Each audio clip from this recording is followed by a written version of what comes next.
আমি পেঁপে গাছের গোড়া থেকে জন্ম নিয়েছি আবার। আমাকে এবার আর কেউ মারতে পারবে না। আমি আবার এসেছি। এবার আমি আরো শক্তিশালী। আমায় কেউ কেটে ফেলতে পারবে না। তুই তুই আবার ফিরে এসেছিস।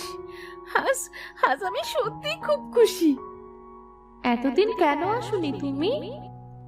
তোকে দেখতে পাবো না তাই আসিনি। আজ তোর কথা খুব মনে পড়ছিল, এই জন্য এলাম এই জায়গায়। তোমাকে ছাড়া থাকতে আমারও ইচ্ছে করছিল না, তাই আবার জন্ম নিয়েছি। তোমাকে দেখে মনে হচ্ছে কিছুই খাওনি। আমি তোমাকে পেঁপে দিচ্ছি, খেয়ে নাও। তুই খুব দয়ালু পেঁপে গাছ। তোর এই ঋণ আমি কোনো দিনও ভুলবো না। রূপা, এবার আমি শুধু তোমাকে খাওয়ার জন্যই পেঁপে দেব না, তোমার জীবনে সুখ আর আনন্দ ফিরিয়ে দেব। তুমি আমাকে কত যত্ন করে বড় করেছো। তোমার জন্য আমি গ্রাম দেখতে পাচ্ছি, বেঁচে আছি। না হলে তো বন্য পশু কবেই আমায় খেয়ে ফেলতো। রূপা আর পেঁপে গাছ যখন কথা বলছিল, সেখানে মিনা চলে আসে।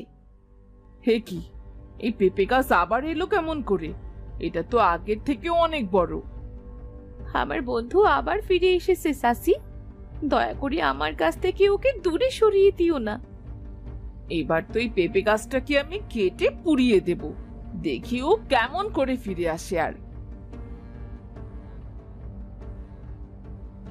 এই বলে মিনা যখনই পেঁপে গাছটা কাটতে যায়, তখনই মিনার হাত আটকে যায় আর সে গাছ কাটতে পারে না। হে কি, আমার হাত আমি কেন নামাতে পারছি না? কি হলো আমার হাতের?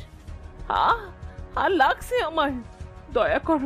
দয়া করো পেঁপে গাছ, আমি ভুল করেছি, আমাকে ক্ষমা করো। আমি তোমাকে কাটবো না পেঁপে গাছ, কাটবো না। একদিন মার খেয়ে এমন করছো? তুমি রূপার ওপর এর চেয়ে বেশি অত্যাচার করো, আমি তোমায় ছেড়ে দেব। যদি তোমরা রূপার ওপর ভালো আচরণ করো, তাকে মেয়ের মতো ভালোবাসো। আমি রাজি, আমি তোমায় কথা দিচ্ছি পেঁপে গাছ, আমি রূপাকে আমার মেয়ের মতোই ভালোবাসবো।